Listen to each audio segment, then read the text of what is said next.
स्तोत्रमन्त्रस्य श्रीमहागणपतिर्देवता संकष्टहरणार्थे जपे विनियोगः।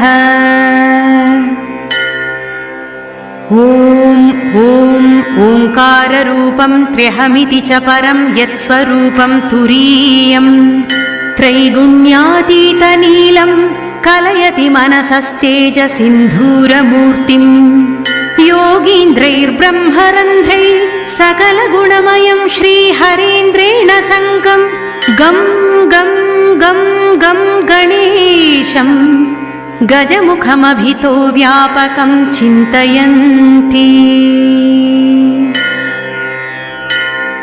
वं वं वं विघ्नराजं भजति निजभुजे दक्षिणे न्यस्तशुण्डं क्रं क्रं क्रं क्रोधमुद्रा